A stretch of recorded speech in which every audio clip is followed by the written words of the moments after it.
In a world filled with noise, one quiet soul created melodies that spoke to millions. This is the story of a boy from Stockholm who changed music forever. This is the life of Avicii. Tim Bergling was born on September 8th, 1989, in Stockholm, Sweden. He grew up in a calm, supportive environment, far from the flashing lights and roaring crowds that would later define his life. Tim was quiet, introverted, thoughtful. He didn't crave attention. He observed the world instead. Music became his refuge. As a teenager, Tim spent countless hours alone in his bedroom, headphones on, laptop open, teaching himself how to produce music. No fame, no audience, just melodies, beats, and curiosity. While others slept, Tim created. Night after night, learning, failing, improving, driven not by success, but by passion. In the late 2000s, Tim began uploading his tracks online. He needed a name, something unique.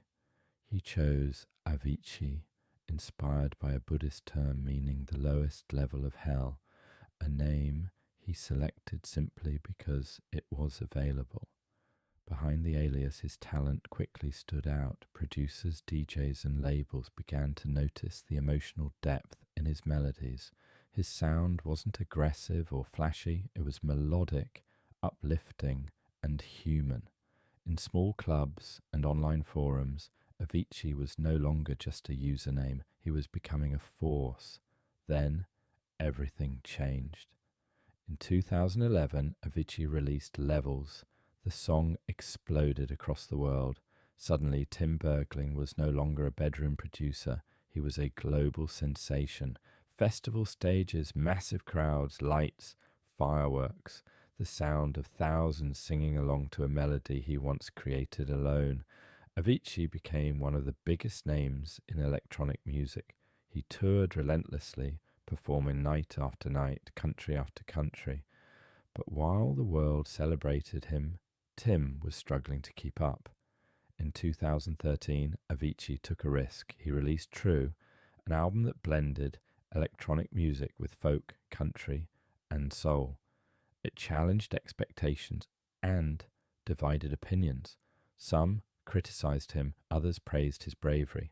But Avicii didn't create music to follow rules. He created music to feel something.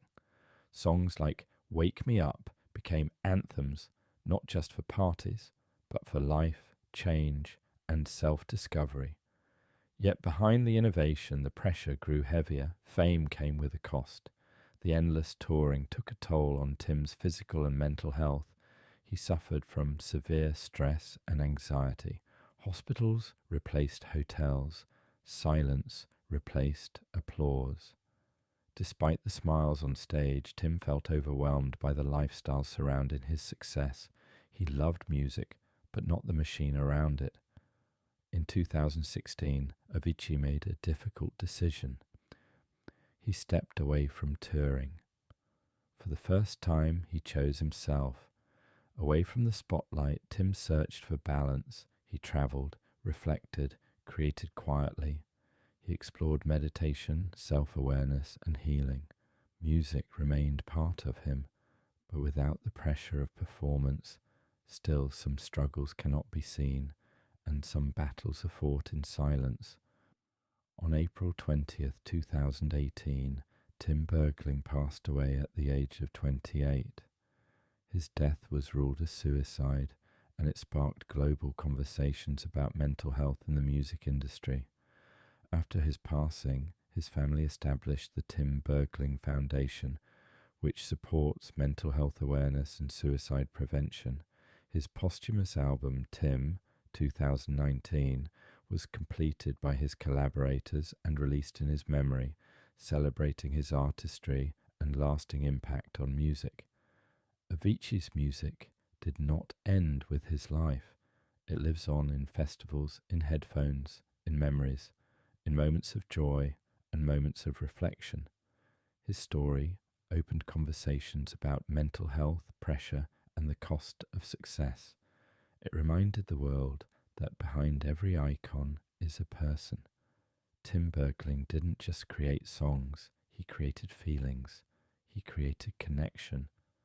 And though he is gone, his music continues to guide us through the nights, through the highs and lows, toward the light. Rest in peace, Avicii.